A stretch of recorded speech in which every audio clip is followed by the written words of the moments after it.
Hello. Today we have come to our second lecture, and today we are going to talk about multimeter and how to use your multimeter in order to detect faults on phone. But I'm going to run a quick guide on how to use the multimeter and what is the multimeter. So the multimeter, we use it for reading. As you can see, here's a picture of the multimeter.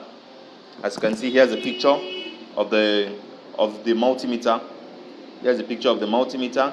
Look at what we call the probes. This aspect, we call it the probe. The probe.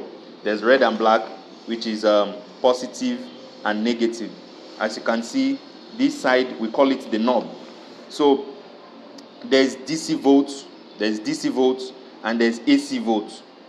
So this DC volt, we use it to read battery. Why this AC volt, we use it to read it is known as alternate current. We use it to read like NEPA lights and lights that comes from coil. So we use it on AC. So if you have a battery, for example, this battery here, if you take a good look at this battery is 3.8 volts. As you can see, the rating of this battery is 3.85 volts here. So, and I want to read it on this multimeter. If I want to read it on this multimeter, I have to take this knob here. I have to bring it down to 10. I have to bring it down to 10 for me to be able to read this battery.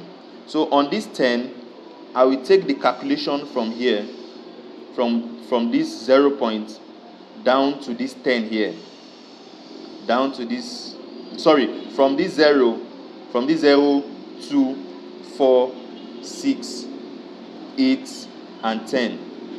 So if I'm to read this battery now, let's take for example, let's read this battery. Now the volt is on DC. Let's read this battery to check the actual volts the battery is.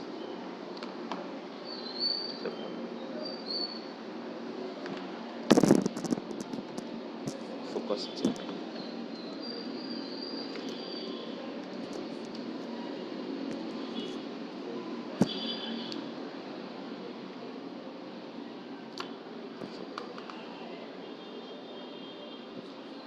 Focus on that reading.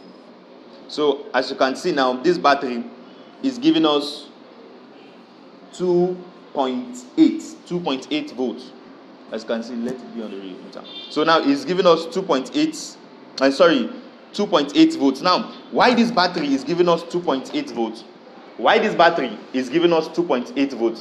Is because the battery is not charged yet. If the battery is fully charged, it's going to give me 3.8 volts. So this battery now, as you can see, this battery cannot power up a phone.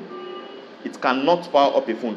But if the reading here is 3.8 or 3.5, it can power up a battery. So that's one of the first stages on how to read battery.